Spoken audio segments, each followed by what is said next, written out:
Morning, anyone who's out there.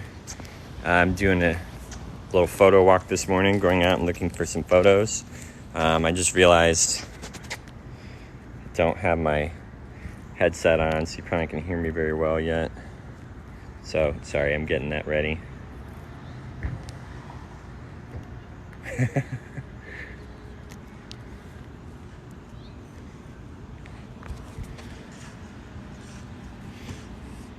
Good morning. I'm out here taking pictures, Carmel, Indiana, looking for some good photos. I'm a commercial and editorial photographer.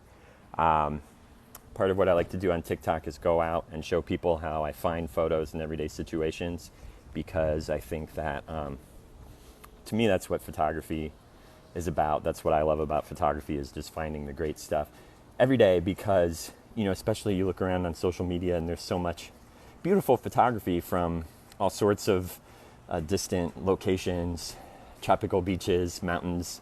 That's all great, but most of us can't do that on a daily basis, maybe once a year if we're lucky. So I like to go around and see what kind of stuff I can find in my neighborhood, in my town. So I'm kind of in the central area of our town. I'm going to turn the camera around to show. And while I do this, I'm always happy to talk about photography. If you're just joining, I'm doing a photo walk. This is Carmel, Indiana. This is the downtown Midtown district. It's a suburb of Indianapolis. So I like to do these photo walks to kind of show how I go about finding great photos in everyday situations. Most of us can't go to tropical locations, or you see those photos where they're in, like, it looks like a shack and then they open the door and they're on top of a mountain. Awesome. I can't do that. Even if I had the time and money, I have 5 little kids. I'm not sleeping in a shack on top of a mountain with 5 little kids. Anyways, so the point is to get out every day and find great photos in everyday situations, because, if you're really into photography and you want to take great photos, just practicing every day is the best way to go. So I'm going to turn this camera around, kind of show you my surroundings. It was raining a little bit when I went out, but you see the sun starting to poke through. You got some good... I think a lot of people want to cancel. Hey, good morning. Early dunk. It's early morning. Not that early. It's about 9, a little after 9 where I'm at. Thank you so much for joining. This is about, how I go and find stuff every day. So I think a lot of people tend not to go out when it's raining, and I think there's a lot of missed opportunities, because look, you get this, all the colors are so saturated. You get these slight reflections on the grounds. So what I do with these usually is kind of frame them up on my phone and show you how I do it. And then this is my camera, this Fujifilm I use for my everyday, walking around, street style, documentary style photos.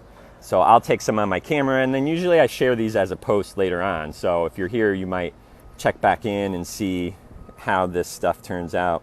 So, around here, there's a lot of like geometric patterns. Like, these are interesting. I like to, in a situation like this, frame it. Can I get the whole brick in the background? Not really with it square. If I angle it a bit. One thing I always tell people is you gotta watch the full frame. Look at all the edges, all the way around. What's all the way in the frame? I think a lot of people, especially who are newer and just starting out, are just focused on the center. They're focused on the main focal point of what they're looking at, and they fail to see kind of the edges. So like right here, with what I'm going for, I wouldn't want this popping up through there. I want to try to can I get just, I just get that. So I'm going to try to shoot this. I think people said, actually put my camera, I always shoot digital. I haven't shot film in 17 years, more than 17 years since I last shot film. I'm going to shoot black and white for these probably today. I almost always just shoot in color and then convert to black and white later. But sometimes I like to mess around with just doing the black and white. So, I don't know, there's a lot of public art here. Another thing I like to tell people is looking for three different types of shots. Wide shots, shots that show the whole scene. So that's kind of wide. A wide would really be more like that. So, a wide shot, sorry for tilting you here. And then the medium shots are what you see most commonly. So a medium shot would be like if there were people sitting here on the bench and you're like, 5 to 10 feet away from your subjects. And then the details, anything that you can find that's really close up or just, I don't know, that's not particularly exciting. It's just the closest thing I could see. So mixing things up visually like that. So if I were photographing something like this sculpture, I'd like to come in and check it out at different angles. Another thing I like to talk about is moving the camera. So most of us, I'm going to flip back on me for a second. Most people when they take pictures, it's like a standing height. And so you get used to seeing all those photos from there. If you just change your height, you can really change your photos up significantly. So I'm going to flip this up. If I was taking this picture, that's from about standing height. But all of a sudden, you get down low. I'm going to actually set the phone on the ground. And you get so much more. You get like a completely different angle, setting it down on the ground and get real low. Yeah, that's a good point. Yeah, the color. Yeah, exactly. I like those Eggleston tones for sure. So, if it were dry out, I would actually lie on the ground to get this photo. But it is not dry, so I'm not going to lie on the ground. So even if I don't want to lie on the ground, okay, sorry, I'm going to set my back down and show you kind of, I'm going to get all tangled up with my headset here. Now, after I just said all that about shooting in black and white, of course I'm going to switch because I want this shot in color. And just even getting, like, crouching height changes your angle a lot, as opposed to just standing. So I'm going to try to bracket this exposure a little bit and get it a few. My lens I'm using is the equivalent of a 35 millimeter. It's a 23 on a Fuji, but if this were a full frame camera, that'd be the equivalent of a 35. I like a 35. Hey, sweetie, thanks for stopping by. My kids are coming in too. Thanks for your support. Thanks for the likes. I appreciate it. I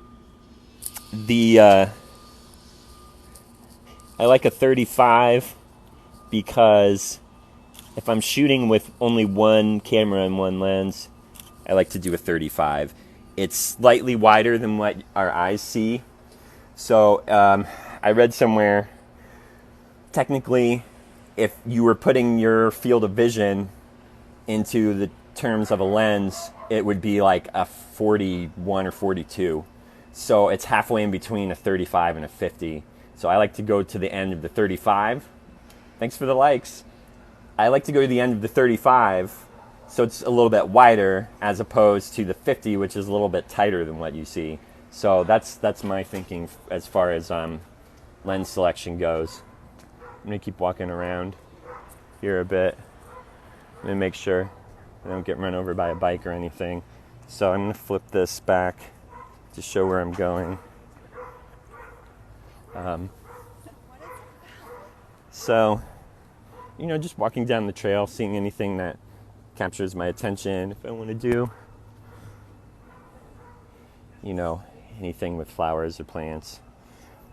A 35 1.2. Who makes a 35 1.2? Is that like a Sigma art lens or something? Or I am in Midtown, Carmel, Indiana. For the people who don't know Carmel, I am near that place where they have the ping pong table and the pool table outside. That's how my kids know where I'm at. They have outdoor table tennis and outdoor pool table and shuffleboard and stuff right here. Oh, okay. A Voigtlander. Gotcha. I do, so as I was showing I shoot Fuji. I like the compact camera when I'm out doing this kind of, street type stuff. It's not what what people think of that. Anyways, and my gear for my client shoots, I use Canon. So I actually only a Voigtlander, is that how you say it? I've never actually had to say it out loud. I'm learning a lot on TikTok about how to pronounce things the right way. Whenever I make a video, I try to look up people's names to make sure I'm saying them the right way. These are kind of nice. That's kind of a nice shot. Right there you've got. So this is something I talk a lot about. Well, I was talking about filling the frame. Voigtlander. I talk about filling the frame. Unless I want empty space, I try to fill it up. Am I zoomed all the way out? Yeah. So I like the geometric patterns here, the plant life, the stripe of green grass, and then the, vertical of the building here. And I like the added dimensions of the trees to kind of like frame everything up in the middle. So I'm going to, now you see my lens hood, I'm going to take a few shots just like this. Whoops. My focus point on my camera is off. I would love if I could do this, tie in my camera somehow to be able to show what I'm seeing through here. Sometimes when I make these photo walk videos, I will, not the live ones, when I'm just out doing it, I will do like a screenshot.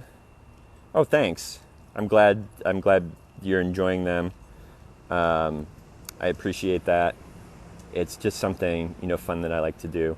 Sometimes I'll wait in this position and see when somebody walks through. I'm shooting at f2.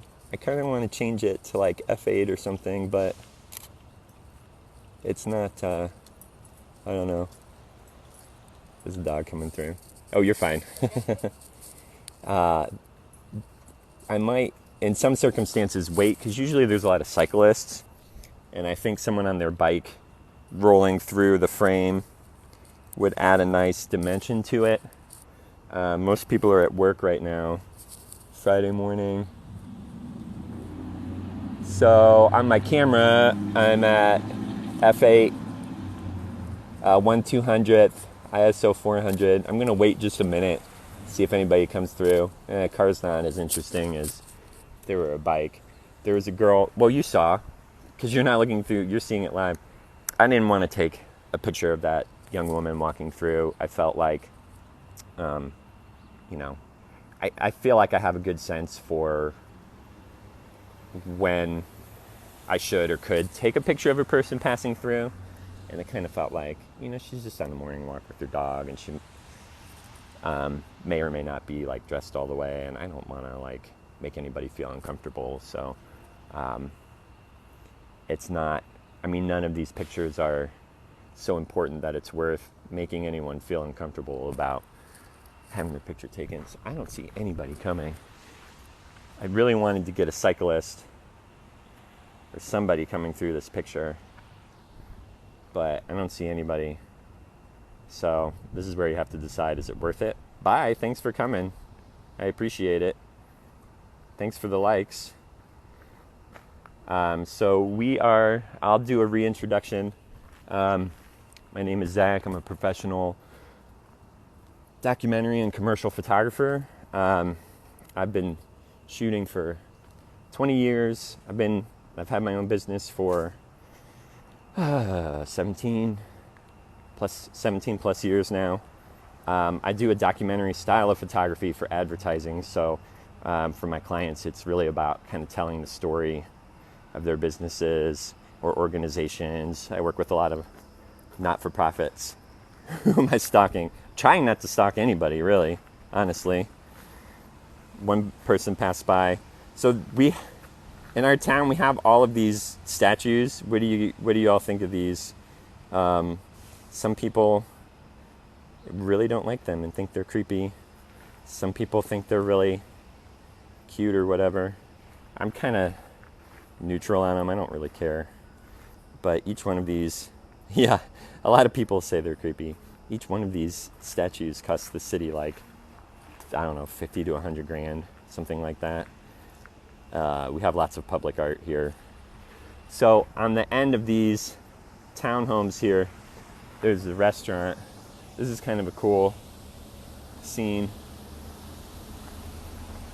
You like them. I'm neutral, I think. Some of them are fine, some of them are a little odd. I'm not crazy. I'll walk by this one down there. I'm not crazy about Officer Friendly down there. But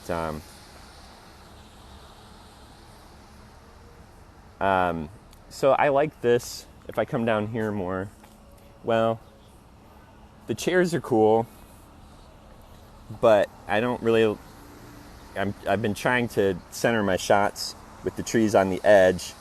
I don't really care for the light post right smack dab in the middle. Let me see if I shoot horizontally. Oh, that's right. Yeah, those same statues by the same artists are also all over Key West. Anybody here ever been to Key West before? If you have not, I highly recommend it. It's one of our favorite places we visited in the United States. Just a real cool, laid back, liberal, happy-go-lucky kind of place. I'm not as crazy about these, like the light and the bollard over there. I mean, if I line them up a little bit. So something I do not do is Photoshop my images. I don't airbrush anything out. I don't swap out skies. I don't do anything. Well, that's a good point. Less photographic and more feel.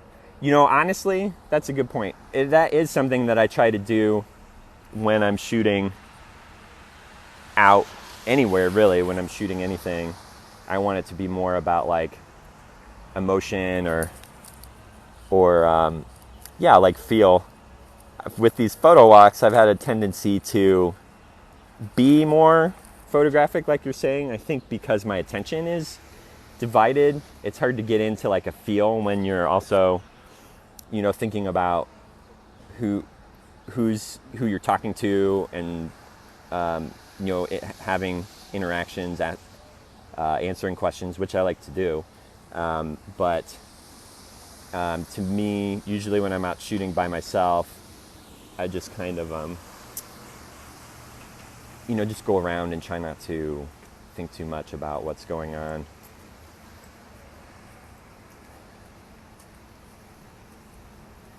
Okay. All right, Seabiscuit. That's an interesting perspective. Yeah, well, that's true. For the landscape architecture. See, part of what I do is commercial photography. So I do some work for architects and builders and developers. And so I can't help but like see those types of images too, these graphic images that I know my clients are going to want to buy. Right. Yeah. So sometimes I do still have that commercial brain going on, and it can be, I see those shots more because I think they're like easier. Well, here's something that drew my eye. If I look at this phone has no contrast to it. Not the phone, the camera within. The camera within, I agree, crafted shots are pretty easy if you have a knack for it. There's no contrast in my phone here, but there's actually some nice contrast, and those plants are skewing like a darker green. I kind of like how this branch like wraps up and around this flower. It would be better with like a longer lens. Like if I step back and zoom in, it's this is one of those situations where I'm like, yeah, trust me, it looks way better. It looks way better through my camera than it does through the phone and what you're seeing here. So I'm going to take this picture, and then if it turns out after I see it, I do really like it, I'll put it in the photo walk. Maybe you'll be better able to tell what I'm talking about. And I can actually pull this in here and get the flower, and I can get some of the trail if I turn at a little bit of an angle. So,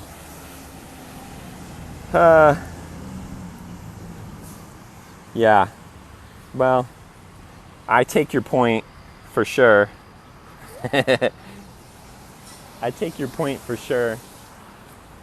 But like I said, some of that's a little hard to do while I'm also narrating. And a lot of what I go for with feel has to do with the light. And it's really kind of flat right now. Obviously here, there's not much contour. A lot of times I try to let the light guide me to good pictures and find where the sun is illuminating. Here's another guy here.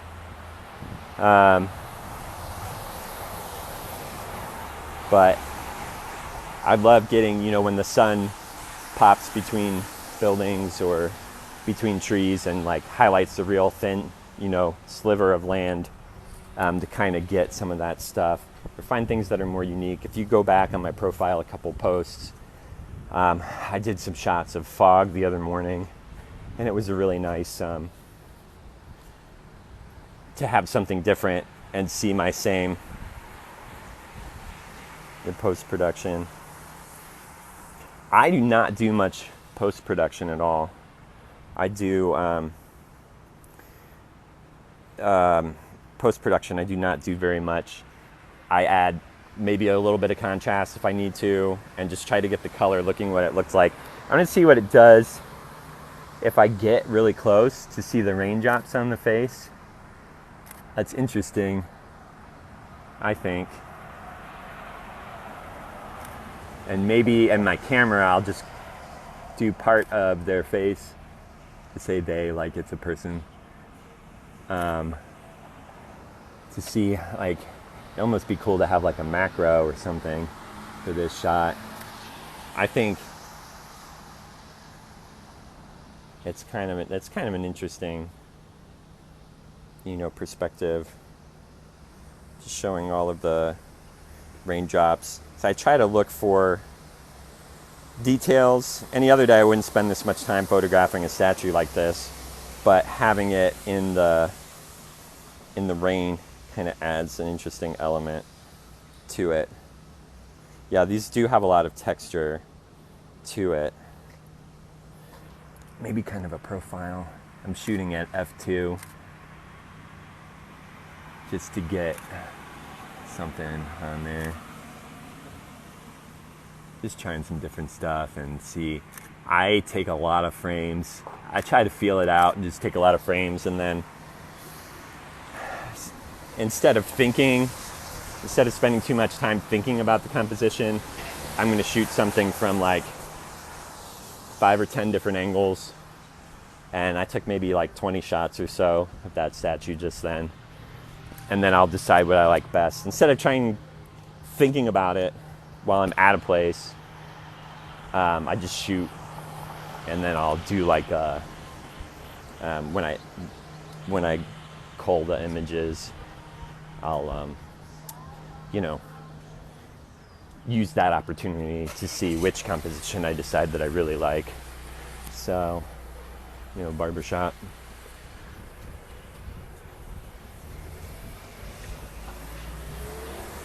Kind of checking out the main street here. A lot of times when I'm in a town, I'll kind of look for. I'm in Carmel, Indiana. It's a suburb of Indianapolis. We're just about 25-30 minutes from the center of downtown Indy, and right outside the Circle Interstate. I don't know if we call it a beltway here, but in some towns that's what they call it. So this is downtown Carmel. I am a professional commercial and editorial photographer. I've been doing this for 17 years full time. after college, and my background's in documentary, photojournalism, that sort of thing, and I take a documentary approach to commercial work. So I'm like reading what these things say while I'm talking. So yeah, I do a documentary approach to commercial work. I like to do these photo walks to kind of show people my process for finding good photos in everyday situations, because most of us are not going to, beautiful tropical locations on a regular basis. Maybe you get like a week a year if you're lucky. If you want to be good at photography, I think you have to be able to take good photos in any situation, really. And so that's what I try to do. Here you go. Here's some framing. I don't know how much this comes across. Where am I? Circle. Can you do anything with that? It's just like weird stuff. I'd rather that car wasn't in the frame, but like, what are you gonna do? That's the whole point, is I try to work with what I have instead of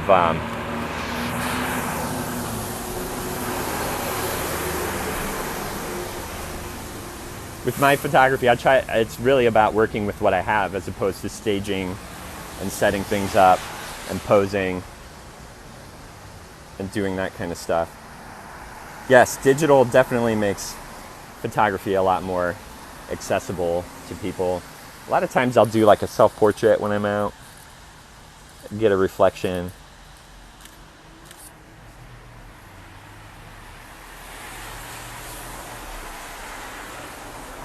Yeah. I was saying earlier that I haven't shot any film in 17 years since I graduated from college. It's been more than 17 years since I've owned a film camera or shot any film. And I think whatever gets people interested in photography is great. Some people really love that analog aspect of it, and they get really excited about the physical process of it. Even when I did shoot film, I was never really into the darkroom. I know some people love that, and like I said, whatever gets you excited about photography, if that's your thing, then that's great. Me personally, that's not my thing. I like to shoot. I like to come home, look at all my pictures as soon as I can after I take them, and post them online or put them in a blog post or do something like that. I'm not really like super into the whole film thing for me. But just trying to find like details. I don't know. Not every shot is going to be like an award winner, but this is really practice for me. You've got kind of these two repeating patterns of the circle of the walk your bike and the circle of the are they still called a manhole? Is there a better word? I don't know. Oh yeah, this is our local money laundering business. It's an olive oil store. They're closed all the time. So clearly they're here as a front. It could be the mafia, I don't know. It could just be, some rich business owner who has another company that they're taking a loss on this to filter their tax money. It says this has been here for like 8-10 years. It says they have hours. I've never seen it open. It is right. And look, this is down. Okay, in this part of town, you have those two. Is it olive oil or is it something else? This is the main intersection in the downtown. Main Street and Range Line, the main intersection. These places are super expensive to rent. Unless they manage to buy this building, which I don't think they own the building. The rent in this place has got to be, I would guess, between $7,000 and $9,000 a month. So I don't know how you even sell $7,000 to $9,000 a month worth of olive oil to break even. All right, I'm trying to think of which direction I want to go. I'm going to cross and come back down the other side. I looked at one of these spaces nearby to rent like 10 years ago, and it was just crazy expensive. It was like that red building down there, they wanted something like $5,500 a month. I think it was that one. Then half of this blue one was like $6,000. So it is not a cheap place. I like the texture here. So again, going with details, that's kind of a cool, you can see it's like really messing with the color balance on the phone, but I'm gonna shoot it on my camera. Maybe you can still hear with all the noise. Maybe you can hear the shutter click. And that is a place of business. So something that I think people don't know is when you're out, at least in the United States, what you can photograph anything that you can see. So if I wanted to, I could stand here and take pictures of the reflection in the glass, and I can see in there, and you can take those pictures. It is completely allowed. When you have a large picture window that faces a sidewalk, there's no expectation to privacy. So if I wanted to, I'm not going to be a jerk. I'm just talking about, the theory of it, the practice of it. Somebody working at this desk, you can take that picture. Same here. You're getting reflections and all this different stuff. All right, this is really kind of an odd scene with the ghost in the insurance office and these painted Adirondack chairs. Am I still zoomed in? No, I'm zoomed out. So I'm going to take this, and I'm going to let my reflection be right in the middle of that ghost. I kind of think of it as, are you all, yeah, I'm sure you are. If you're all into photography, you know who Lee Friedlander is. I kind of have taken a page from his book, and a lot of times I'll include myself either in the reflection or when it's sunny out. I like to, sometimes, I don't overuse it, have my shadow on the ground, in the photo, because then it kind of brings me into the scene, especially when I'm doing something with my family and taking pictures of my kids. Then I will, do that. Here's a detail for you. I don't know if my film camera is going to focus that closely. It kind of looks like he's crying. The crying musician. So, I try not to overthink things. This caught my eye. I'm going to shoot it. Maybe I end up liking it. Maybe I don't. I think people tend to overthink things. I try not to overthink things. I try to underthink. I try to not think at all, really. So that's what's different about these photo walks when I'm shooting.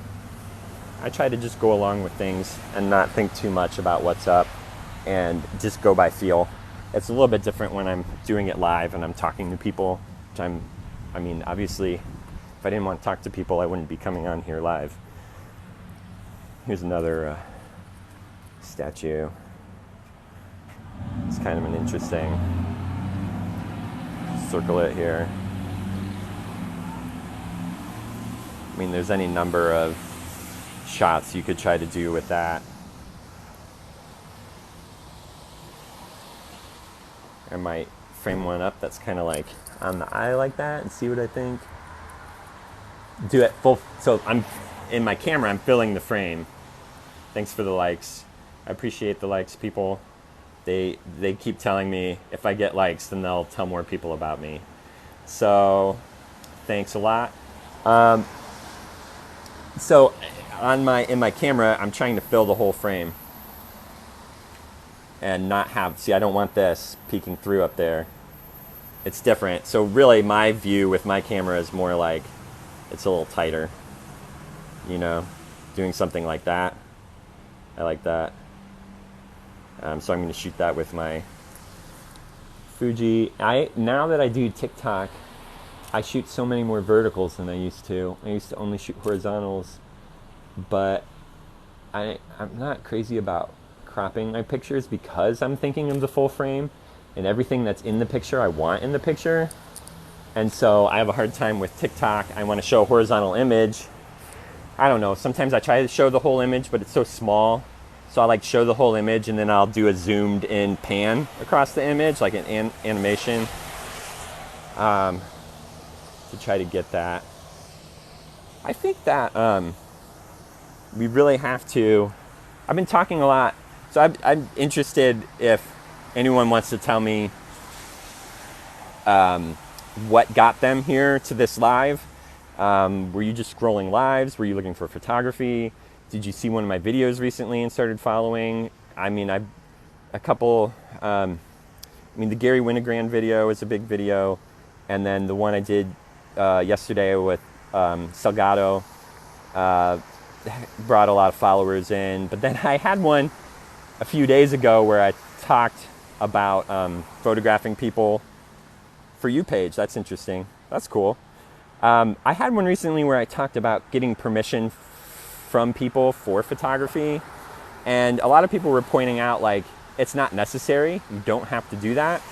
And yeah, Salgado is one of my favorites too. I was in college when his book Migrations came out, and I used to look at that all the time. I should buy it, but our school had it, and I'd check it out all the time.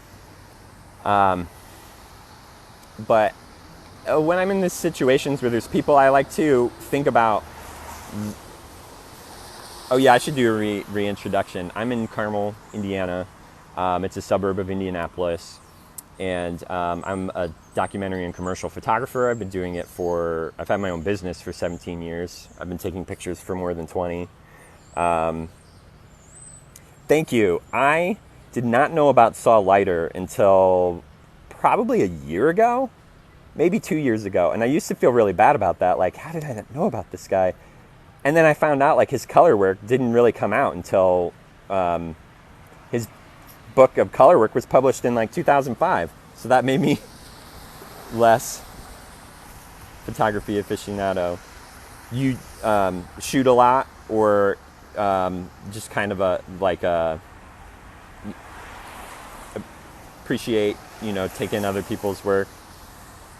So the reason I was kind of going back on thinking about consent is because I'm here, there's people in the barbershop, there's people right in the window, and for the most part, I'm like, I could take like a nice shot of people having a conversation in the window, but like, to me, the kind of like bothering I would do of those people by doing that, it's not worth it, because it's not going to be like that amazing of a photo. I mean, people talking in a cafe window has been done a billion times, and it's not like a groundbreaking photo. So I'm just going to I'm just going to keep walking. I'm going to leave people alone. Sometimes if I really want a photo, I'm going to talk on camera for a minute here. Let me flip this around. Hello, everyone. So thanks for the likes when I show my face. I appreciate that. It makes me feel good about myself. So some of what I do as a professional commercial photographer is I work with travel and tourism boards. And my specialty with tourism is doing candid photography. I don't want to set up a stage scenario. They feel so false. You get this group of people who've never met each other before. And even if they're professional models and they know how to interact and play to the camera, it's still, I just don't care for it. It's not interesting to me. I want things to be real. And I think we can document these interesting kind of like beautiful locations where there's a lot going on. Like, we don't need to make fake stuff. Like, even advertising, like, make it real. It's so much more engaging. I think people can like read right through the bullshit of especially stock photography. Even if you're not into photography that much, your average person even knows what a stock photo is. 20 years ago, nobody knew what a stock photo was, even though they existed. You went to art school. Yeah, that's cool. Yeah, taking art history, history of photography classes was a lot of fun. I really enjoyed that. And I take a lot on my phone too. That's interesting. I'm not familiar with Sarah Moon, but there's a lot of photographers I put on my list that I'm just learning about. So I'll check her out and, put her on the list. My list is getting pretty long. Sometimes clients want that. You are absolutely right about that. Giving up that control of saying, like, we're just going to let things be what they are and get what we get. People are very nervous about that. And it's taken me a lot of, like, proving myself and having a track record. And one thing that I do on my website, you can get to the website through the link in bio, but the website's just my name, zachdobson.com. Every single image on my website is a candid photo. And there are a lot of commercial stuff, mostly commercial stuff, some events and things that I've shot. But I tell people, every single image you see here was a candid photo. So you can trust that I know how to get good candid photos, and I'll make sure that I'm going to the location at the right time, that it's busy enough, that there's enough people to take photos of. And it takes time to build that trust with clients, but it can be done. So circling back around to what I was saying about so doing that kind of photography. Okay, so now that changes what I think about people having breakfast in the window of a cafe.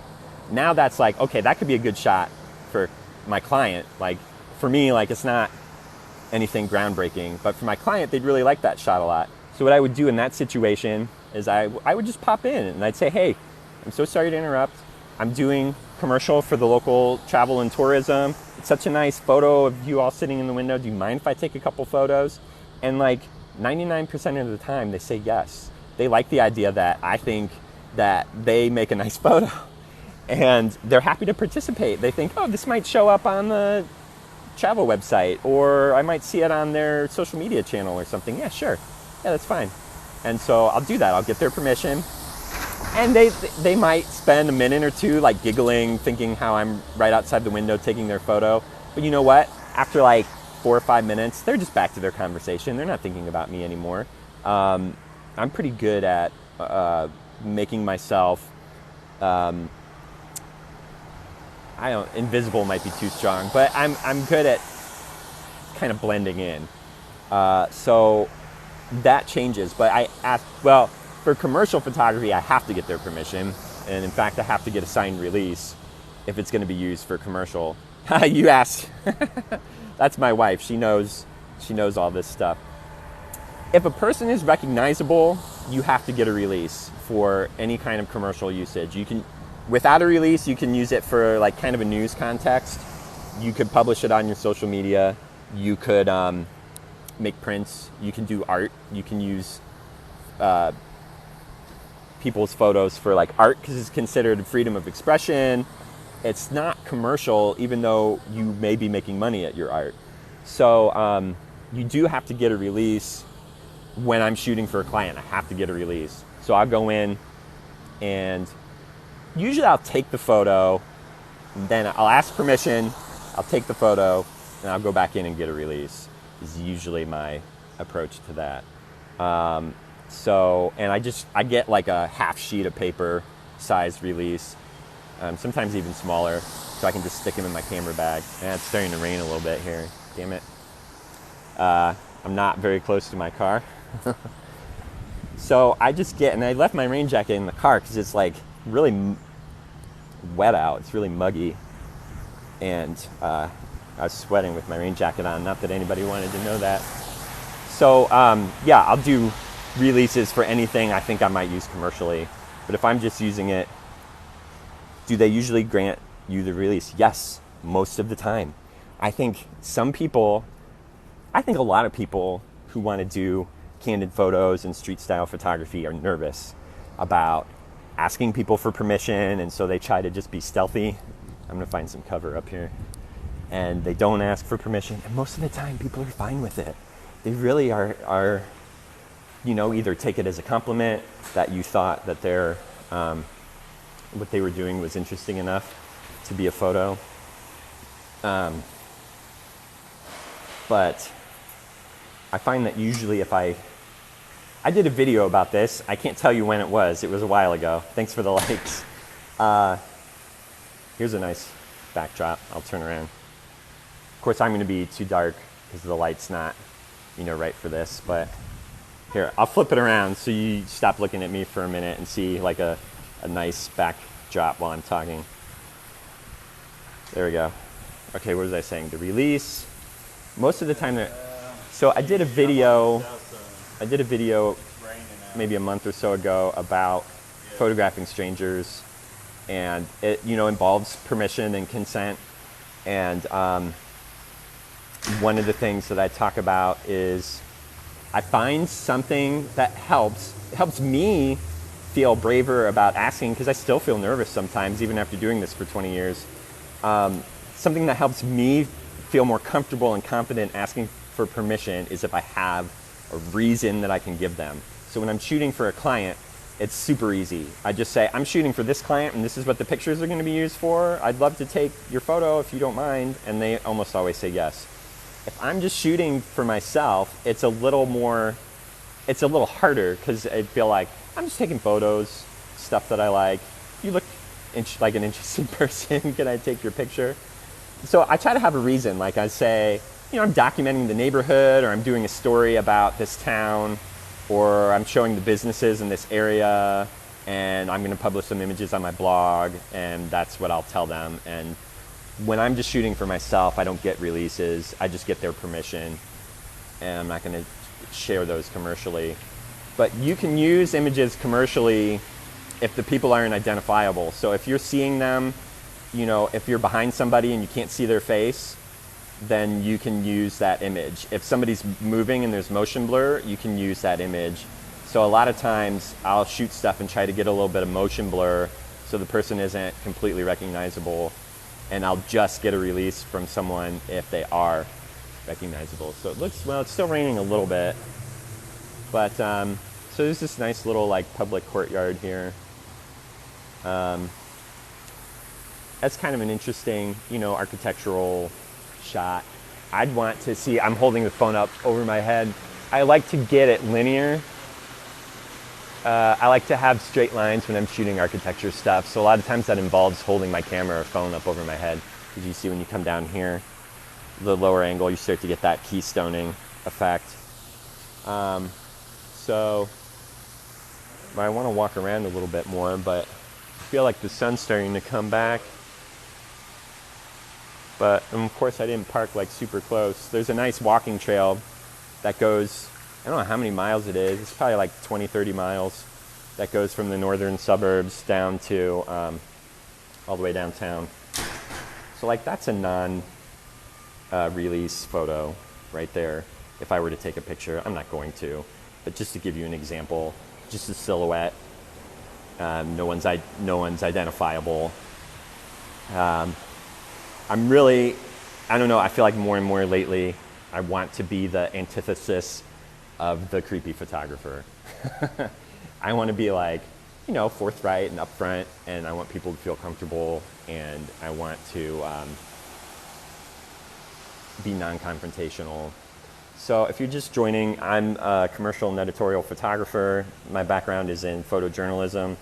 I'm in the Main Street downtown area of Carmel, Indiana. It's a suburb of Indianapolis, and it is still raining. Unfortunately, none of these stores have like overhangs. There's a couple spots in between buildings that I can go and not get rained on. I might just walk in the rain. These phones are like water resistant, right?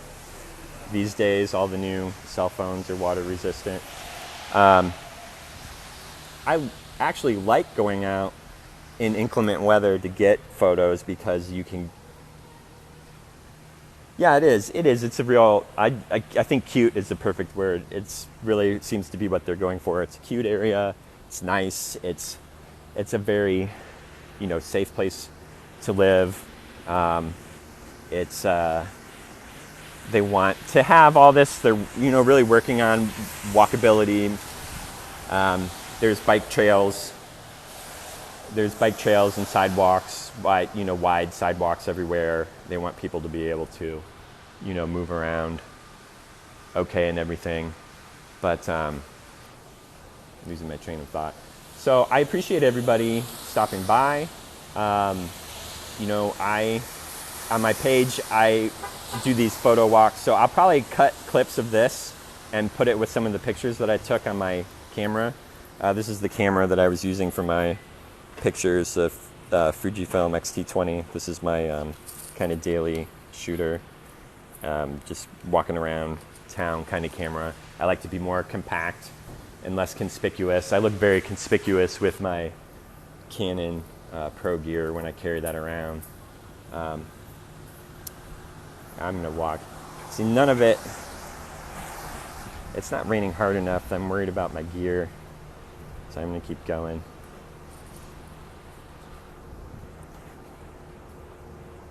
Yeah, I appreciate that. I'm so glad, you all have stopped by and everything. This dog's checking me out.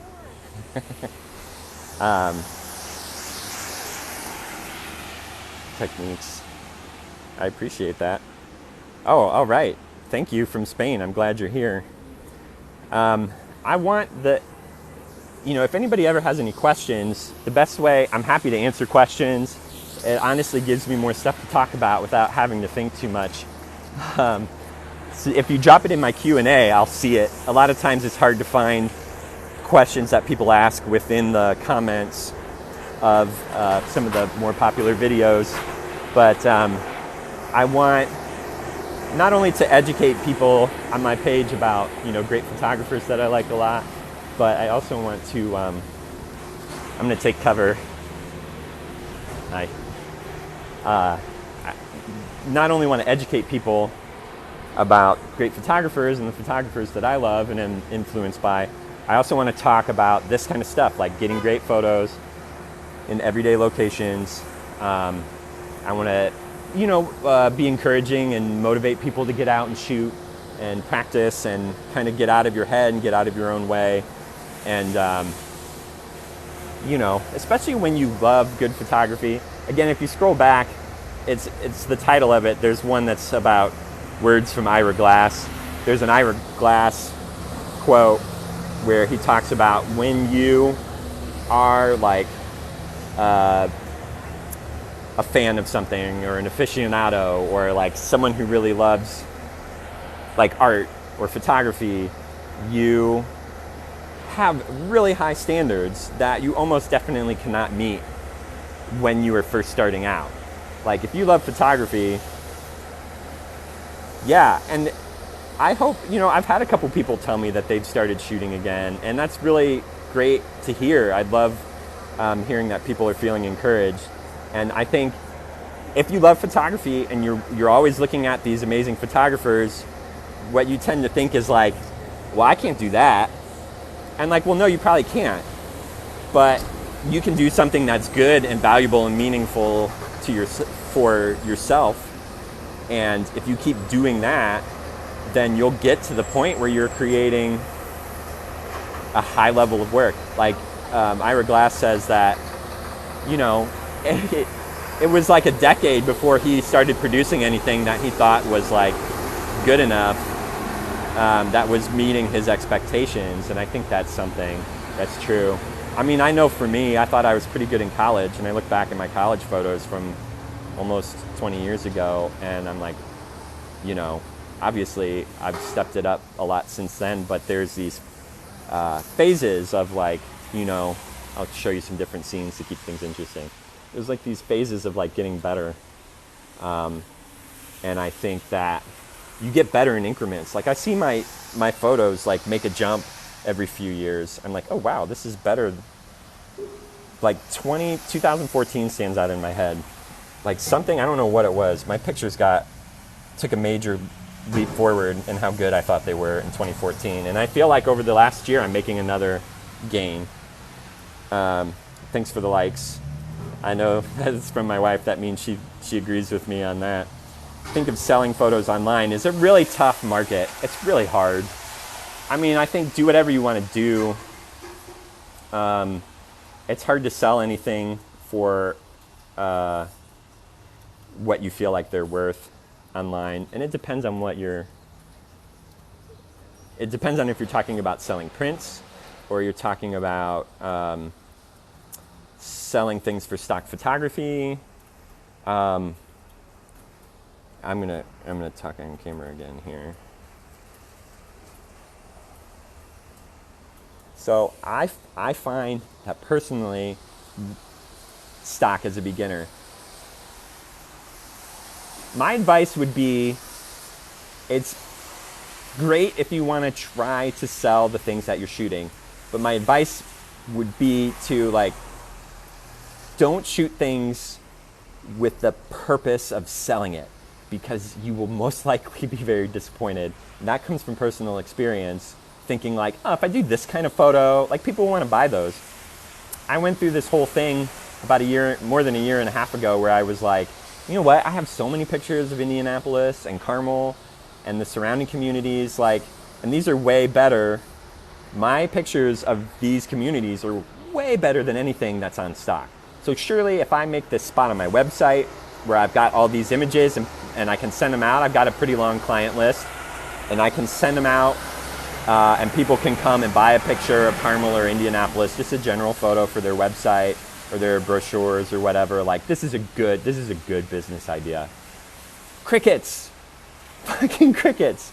And I spent a lot of time on that. I mean, like a week, I guess, getting it all set up. And I wasn't even shooting. It wasn't like I was going out to shoot stock. It was images that I already had. But I don't know, because I was doing it with this idea in mind. So I would say, if you love architecture and that's what you want to shoot and you feel fulfilled and excited by shooting architecture, then great, take those pictures and try to sell those pictures. But if you're thinking kind of like I was, like, oh, if I just went and took some architecture pictures, thanks for the likes. If I just went and did this, I could make money off of it. And I do like architecture, but I was doing it through the idea of my primary motivation in that situation was trying to make money, and it didn't go well. I'm much better off. Okay, the best way to make money at photography is doing custom work for people, whether it's family portraits or weddings or working for small businesses. There's so many small businesses that need photography. They are much more likely to hire you if you show them what you can do that's directly related to them. So what I did, I used to live right in this area. I could walk down here.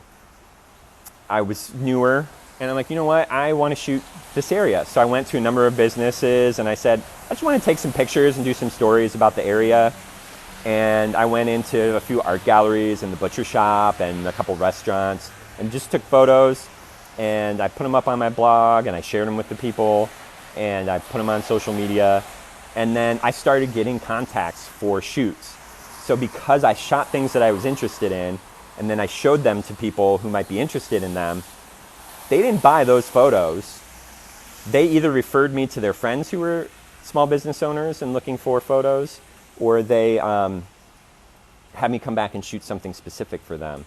So I think, when you're motivated by the things you're most interested in, that leads to being able to get photography work. And I kind of went on this a long time. But try anything you want to try. I try to listen to instincts and think, like, what would work well for this? Oh, good. Yeah, exactly. Genuine interest. And I try to be in touch, like, what do I really want to shoot? What sounds interesting to me? And, go along with those ideas. And those always yield the best results. I'll give you one more quick example of that. Just shooting what you're doing. So I talk a lot. I did a video recently talking about shooting what you're already doing. Like, no need to, it's so intimidating to think, what am I going to go out and shoot when almost the whole world, most of us, the whole world isn't an option. But let's say you're willing to take a weekend and go somewhere within a 3-hour drive to take photos. How do you pick? So I try to shoot a lot of what I'm doing already. If I'm taking my kids to a park, if I'm going to buy some groceries, if I'm, whatever I'm doing, taking my camera with me and just making images there. So about almost 10 years ago, a friend of mine had this little gallery in a hotel downtown, and he invited me to just come and check it out, just as a guest. I took my camera, because I was going by myself, and the camera kind of works as a buffer. I don't have to talk to people. I can just kind of like, hide behind the camera. And I just took some pictures. I just had one camera, my 50 millimeter lens. I used all available light. I shot pictures for an hour or so. And then I took those pictures and I sent them, like probably the next day, I sent them to my friend who was running the gallery and the manager of the hotel. And within 10 days, that manager sent me 2 jobs, like good jobs. Like one of them was, they were hosting Coca-Cola for the Final Four. And they were like, Coke said they need a photographer for their events at our hotel and around town for like 3 days. And I'm like, hell yeah, okay, I'm in. So that was a big job and that was a lot of fun. I got to shoot for Coke at this like swanky hotel and at the Final Four, like during the game, and at a concert and some other stuff like that. Really cool. And then like a few days after that, there was like a shareholders meeting for like a Fortune 100 company or something. Really boring, but it paid well. And so just by shooting what I was already doing, these other jobs came in. So I think that's really kind of a good way to go about a lot of this stuff. I just realized I have little to no clue what time it is because my in your phone you can't see the clock. It looks like it's about 10:30. Okay, my camera time is off. 10:11, thank you. I wasn't sure. My wife usually tells me, like, sends me a text like, hey, you've been on for a long time. And understandably, I get carried away and talk for a long time, but it's been more fun since this, account has started to grow and then I have more people interacting. I like to interact and, hype up photography and talk to people about finding good photos. And I think people... That is not helpful. I don't know where that is. Wait, you're in Spain. Okay, that's right. Yeah. I like to, I think the best thing you can do is work to develop your own personal style and vision. And part of the way that goes is if you stop thinking about what, quote unquote, makes a good photo and like, what am I drawn to? So I'm going to flip back around here and look at some more stuff since the rain's slowing down. It's cool just to shoot like textures and stuff. I don't like that as much. I kind of like just seeing the wood grain and the textures there. Or like whatever.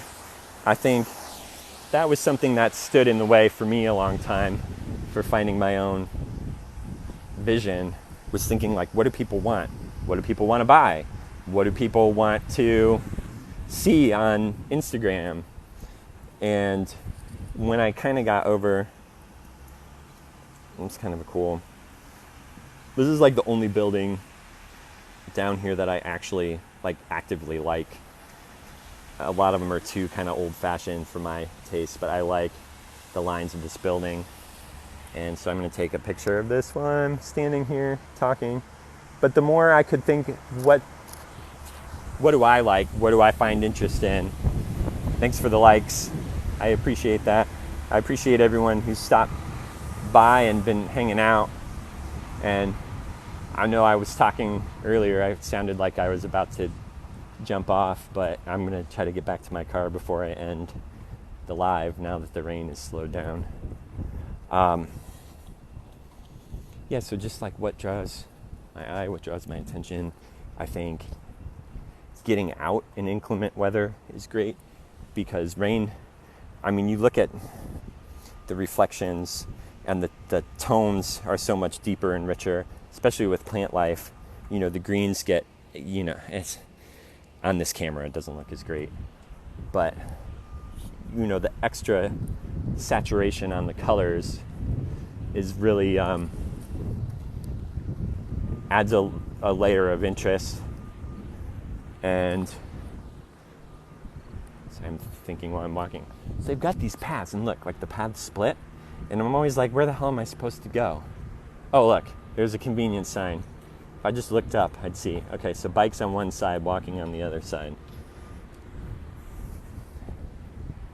So this is a nice area, and on a weekend or evening, weekday evening, there's a lot of people around, and you can get out and, photograph people if you want. Going back to the permission thing, while I do always work to get people's permission if they're going to be featured in a photo, meaning like I'm going to see them up close in some manner. But if there's a big crowd, if I was like, I'm sorry, I'm going to turn this for a minute. If there were a lot of people sitting here and interacting, that's far enough away. A person's going to be like this big in the frame. I'm not going to like stop and ask people here. I might walk up and take a few frames. I don't like to linger because it feels rude. Maybe that's just my Midwestern attitudes. This is cool. So, yes. If you are not following me already, follow, and I'm going to post the pictures that I take here.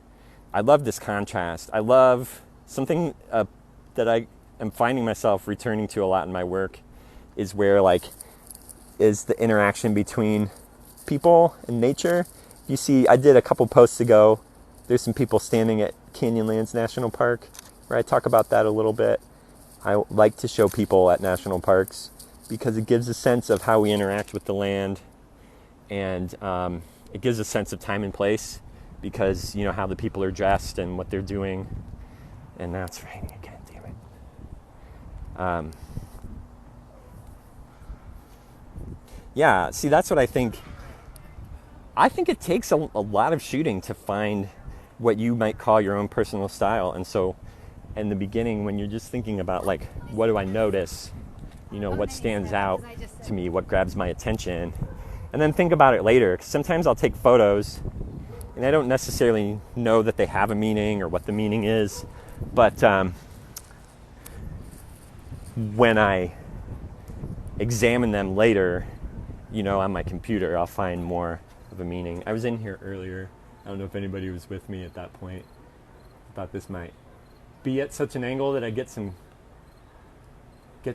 cover. This one, I'm going to repeat. I don't think anybody's been with me the whole time I've been on, so I'm going to repeat this. I like to talk about like changing your level. Yes, my camera that I'm shooting on is digital. I bought it in 2017.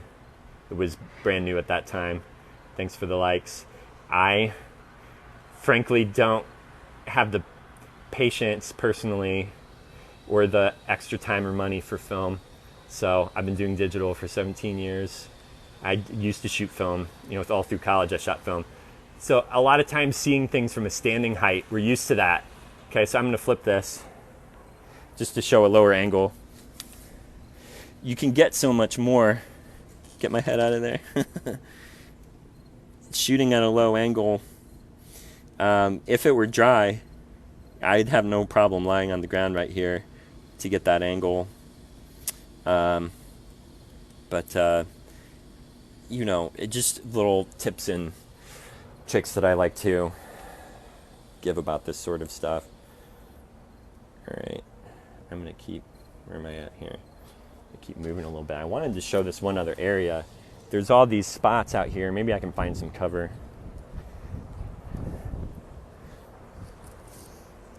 So I like these old buildings here, these smaller. Add some interest. So I'm hoping that they're keeping, looks like they're rehabbing this one, so that's a good sign. The old buildings mixed in with all these new ones. Let's see if I can find some cover up here.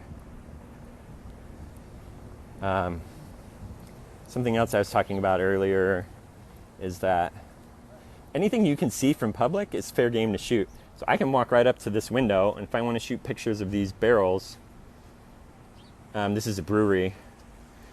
I can take that. I'm totally allowed to take pictures of what I can see. Because when something's right in front of a window, an open window that opens up to a public space, there's no reasonable expectation of privacy is the language that's used. So, if you're right in front of a big picture window next to a public sidewalk, you can't expect that you have any privacy. So I can take pictures into here with what I can see. If I want to get those dials and whatnot on the wall, the camera's just keeping the focus on the rain. But I'm going to shoot this horizontally here. I don't know. It's interesting. It's not like, again, like I said, a lot of this is practice and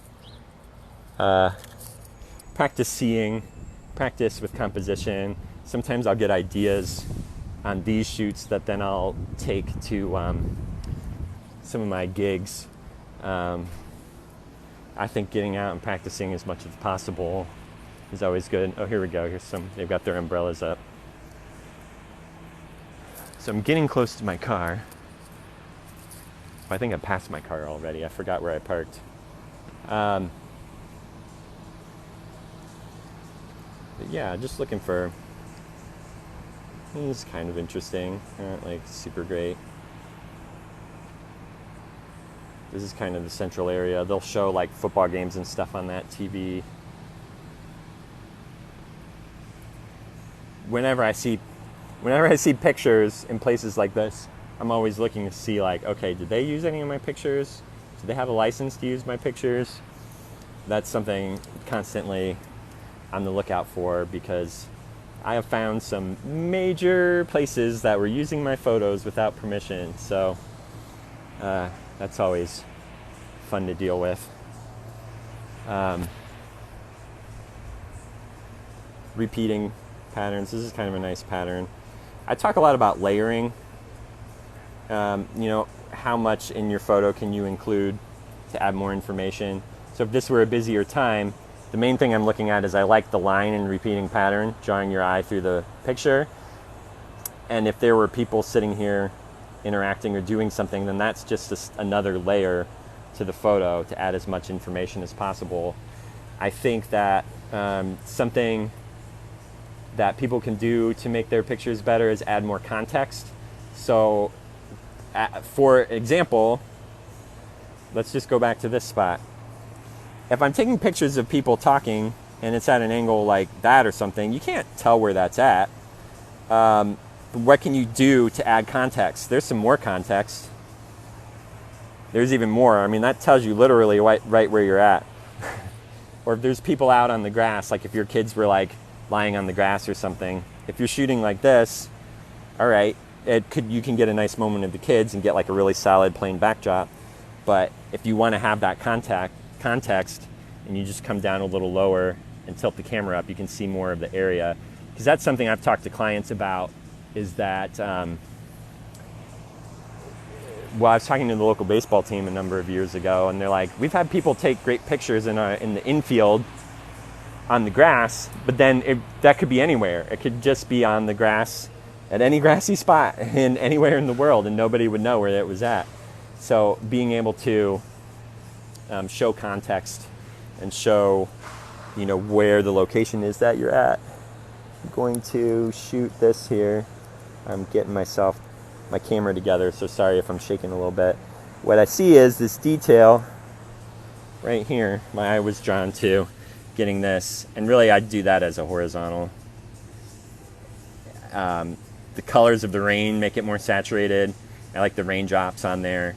I like it's basically at the same aspect ratio of a 3:2 camera. So I'm going to shoot. I might have cut out for a second. All right.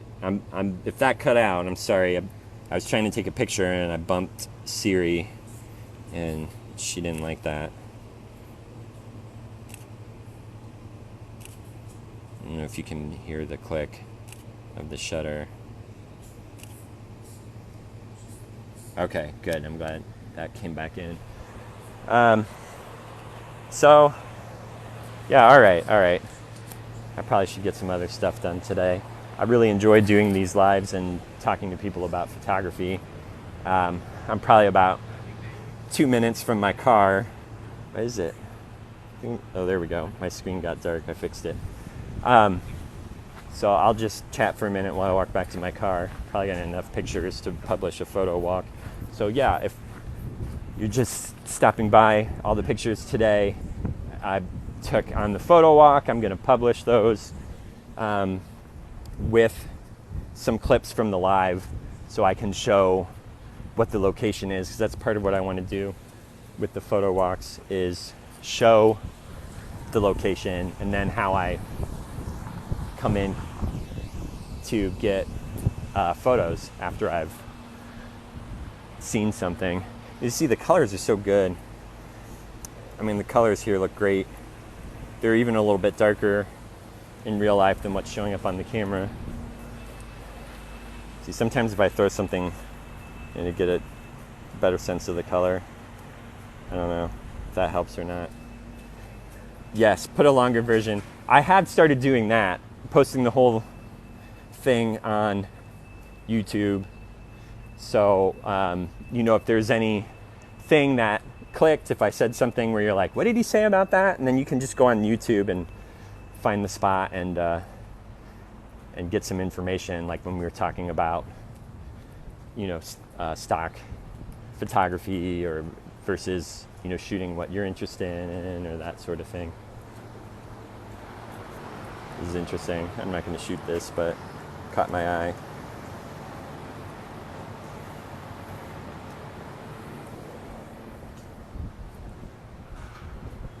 So now this new building right there with all the purple wrap, that is going to be the fire station, the main fire station here. I think part of that is like they're building a fire museum or something into there. That just kind of shows some of the over-the-top things that they do around here.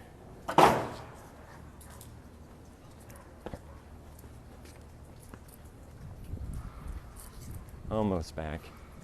This was a picture I took right before I started the live. Thought it was kind of interesting, looking at patterns and repeating patterns and whatever. It's a better horizontal, but I just, like I said, anything that catches my eye, line, patterns.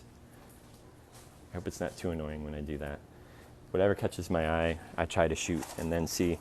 Sometimes it doesn't end up being anything, but yeah. So here we go. Yeah, it's the fire station. It is.